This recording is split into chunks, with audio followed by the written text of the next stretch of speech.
How did 3 strands of hair change a dwarf's destiny? Welcome to Middle-earth Unveiled. I'm truly grateful you're here. Time is precious, and I don't take yours for granted.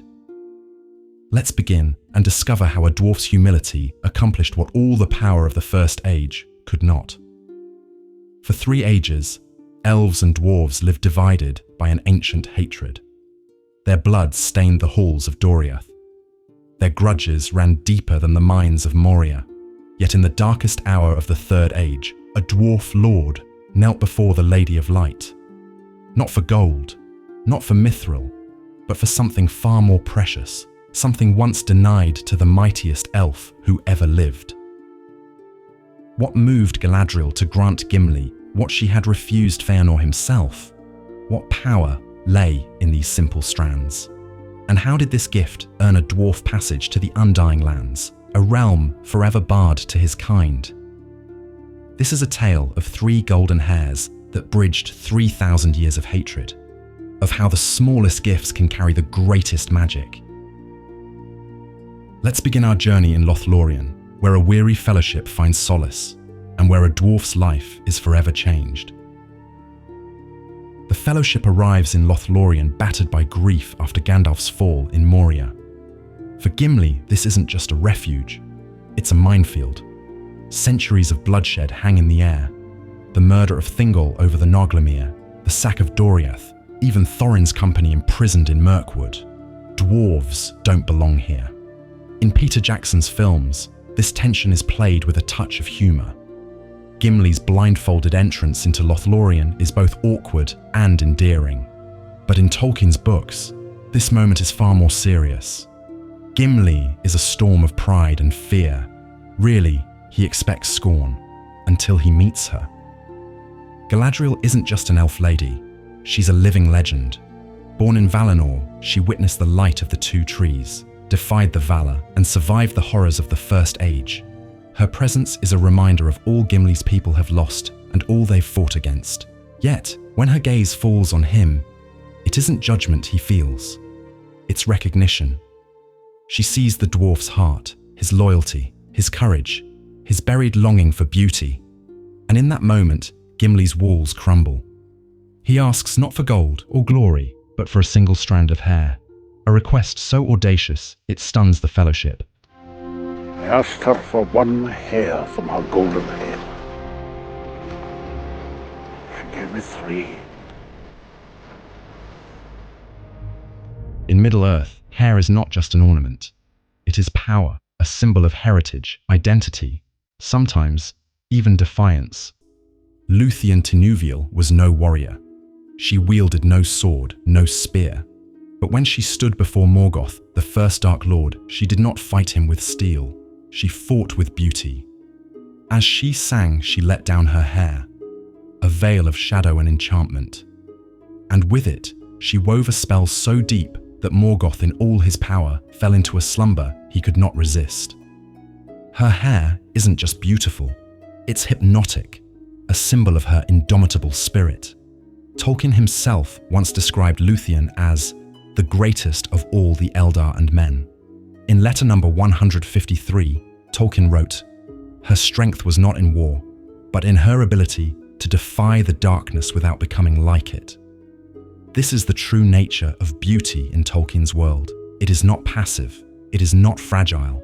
It is a force, a challenge to the will of tyrants. Beauty in Middle-earth, though, is not always defiance. Sometimes it is a mark of the divine. The Vanya, the fairest of all elves, wore hair like woven sunlight, and in their golden locks, they carried the last echoes of a world before the sun and moon. And this is key. In Tolkien's world, light is not just illumination, it is purity, wisdom, and the presence of the divine. The Vanya's golden hair is an outward sign of their unbreakable bond with the Valar. And then, there is Galadriel. Her hair is different. It is more than golden. It is a reflection of both the light of the 2 trees and something else, something even Fëanor could not understand. It is the perfect blend of Telperian silver and Laurelin's gold, capturing a radiance that should have been lost when the trees were destroyed. Fëanor, the greatest craftsman in elven history, begged her for a single strand. He saw in her hair a living echo of the light he wished to capture forever in the Silmarils. 3 times he begged her. 3 times she refused. In letter 348, Tolkien explains why. Fëanor's lust for her hair was bound up with his desire to hoard light itself. But Galadriel saw into his heart and refused him. For light cannot be possessed, it must be given freely. This refusal was not just a personal rejection, it was a statement about the nature of power itself. True beauty, true light cannot be owned. It must be received as a gift. And now, centuries later, a different kind of request was made, one that did not seek to own, but to honor. And this brings us to the moment that changed history. When Gimli stands before Galadriel, he does what no dwarf had ever done before. He asks for nothing but a single strand of her hair. This request is shocking, not because of what he asks for, but because of how he asks. Unlike Fëanor, Gimli does not seek to possess Galadriel's beauty. He does not demand. He does not seek to capture it in some great artifact.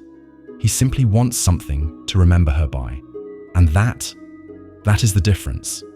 In turn, Galadriel does not give him 1 strand. She gives him 3, a direct reversal of her refusal of Fëanor. Tolkien directly connects this moment to one of the most important themes in The Lord of the Rings.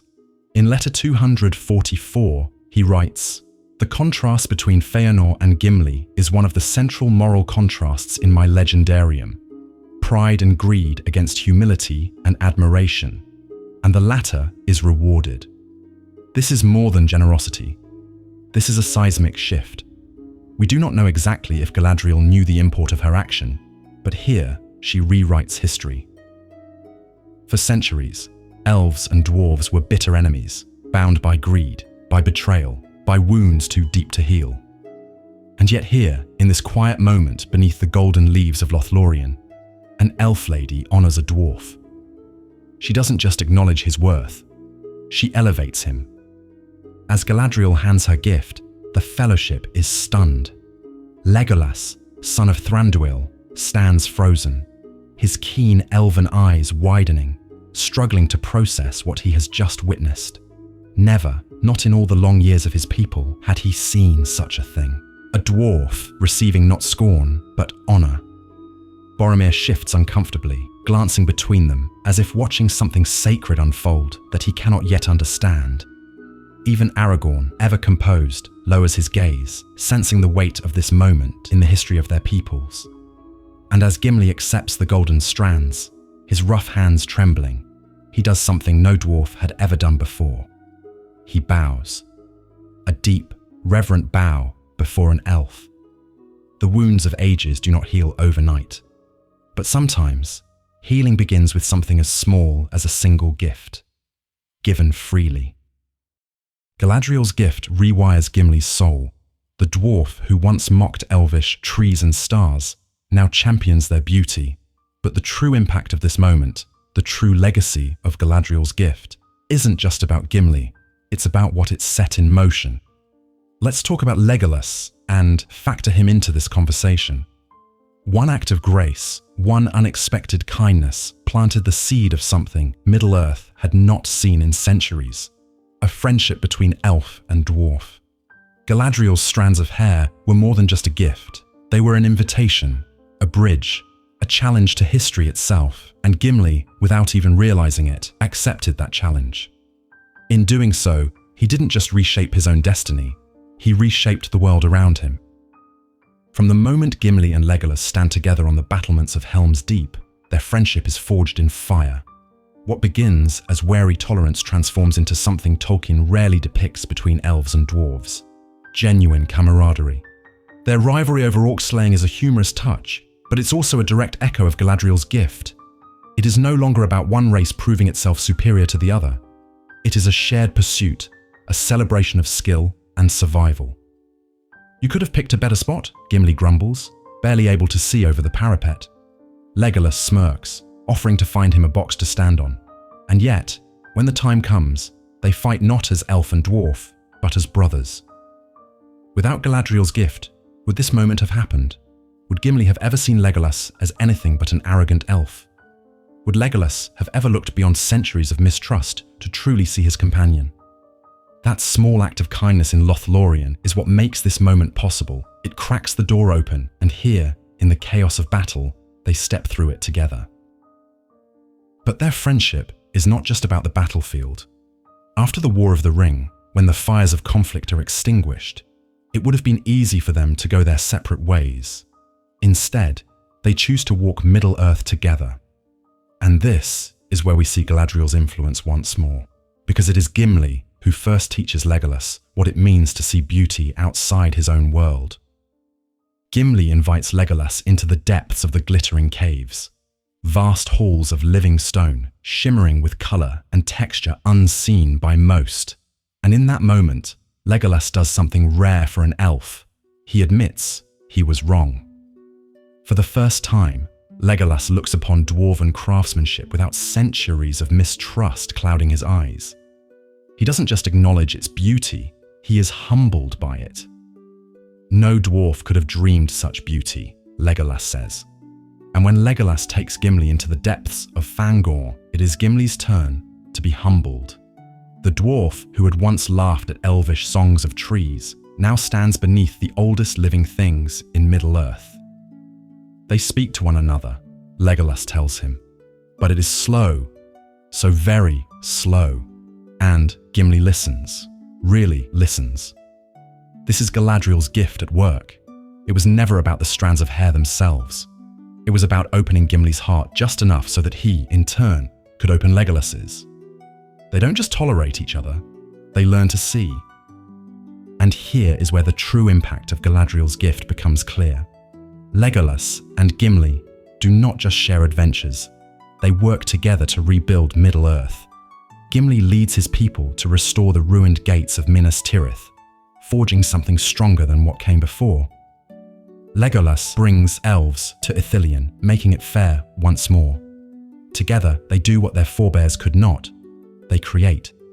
And this, I believe, is what Galadriel saw in Gimli that day in Lothlórien. The potential for something greater. The potential for a dwarf who would not simply carry resentment, but who would carry the first strands of reconciliation. Her gift changed Gimli. It changed Legolas. And through them, it changed the world. But no matter how deep their bond, Middle-earth is changing. The elves are departing. The age of men is beginning. The call of the sea lingers in Legolas's heart, whispering to him of far-off shores. And then, one day, he makes his decision. He will sail, and with him goes Gimli. Pause and marvel at how immense this is. No dwarf had ever set foot in Valinor. No dwarf had ever been allowed to cross the sea. But Gimli's love for Galadriel, his friendship with Legolas, it changes everything. The Valar allow it. Imagine that moment. The ship gliding westward, the air shimmering with light unseen in mortal lands. And there, upon the deck, stands a dwarf, a child of Aula gazing upon the undying lands. It is the final testament to a friendship that transcended all barriers of race, history, and fate. And it all began with a bold yet honest request and an act of kindness in response. With 3 strands of hair. Gimli's journey ends where no dwarf has ever gone. Valinor. For most, the undying lands are a mystery, a realm of legend, a destination unreachable by mortals. It is the home of the Valar, the land of the Eldar. It is not a place of judgment, nor is it heaven. It is a birthright. Elves go home, mortals fade. That is the natural order. And yet, one dwarf, one son of the mountains, steps aboard a ship and sails west. This moment is more than just unprecedented. It is impossible by all known laws of Middle-earth. The Valar did not create the dwarves. Aule shaped them in secret, in defiance of Ilúvatar's original design, and though they were granted life, they were never part of the great plan. They were not counted among the firstborn, nor were they gifted the grace of the Eldar. Their fate, from the beginning, was to remain bound to the stone and earth of Middle-earth. And here, at last, the true weight of Galadriel's gift is revealed. Her hair was not just a token, it was a key. It marked Gimli as something more than just a warrior, more than just a dwarf. It made him an elf friend, a title rarely given, reserved for the likes of Beren, Turin, and Tuor. But even those great figures, heroes of legend, never set foot in Valinor while still alive.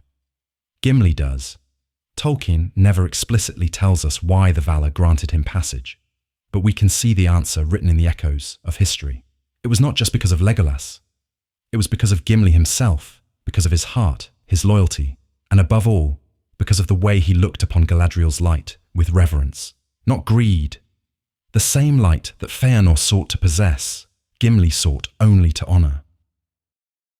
I briefly mentioned it, but I feel I would not be doing my duty if I do not explain another layer to this moment, one that stretches back to the very beginning of time. When Aula created the dwarves, he did so out of love and longing. He wished to bring forth life, to fill the world with beings who shared his passion for creation. But Ilúvatar reminded him that he could not give them true life. That was beyond his power. And so, the dwarves were placed under Ilúvatar's will, allowed to awaken only when the firstborn, the elves, had taken their place in Arda. And in that moment, a division was written into the bones of the world itself. Dwarves and elves would forever walk different paths. One race born of divine song, the other shaped from stone. Two creations forever apart. But here, in Gimli's voyage, something miraculous happens. That divide is bridged. Aule's children and Ilúvatar's firstborn, finally reconciled. Stone meets starlight, craft meets song. And all of this, all of it, began with 3 strands of golden hair. Galadriel's gift to Gimli was never just a gesture of kindness. It was an acknowledgement of something greater, a glimpse of a future where elves and dwarves were no longer bound by the wounds of the past, where a dwarf, born of the earth, could look upon the light of the west and be welcomed home. Imagine Gimli's arrival in the Undying Lands. This moment, small and quiet, is the culmination of a history-spanning transformation. It is the final consequence of a simple act of grace. Galadriel gave Gimli a gift, and in the end, that gift led him to something far greater than he could have ever imagined. I am always amazed by the depth of Tolkien's world. It almost imperceptibly runs on small hinges. A hobbit's pity, a gardener's loyalty, some strands of hair. Galadriel's gift was a hinge that didn't magically erase the scars of the past. It never undid centuries of mistrust, at least not overnight. The wounds between elves and dwarves were too deep, too old. What it did was something more powerful. It proved that the old wounds could begin to heal. That an ancient enmity, thought to be set in stone, could change. Because even stone, in the hands of a master, can be shaped into something new. 3 strands of hair, a gift, a bridge, a hinge, and a reminder that even in a world of mighty kings and dark lords, sometimes the greatest power is simply kindness. Thanks again, friend, for sharing this time with me. This is Middle-earth Unveiled signing off for now. Next time, we'll explore another small hinge, the Phial of Galadriel. How did a vial of starlight save Frodo in Shelob's lair? And why does its light still shine today? Let me know your theories below. And until then, may your journey through Middle-earth be filled with wonder.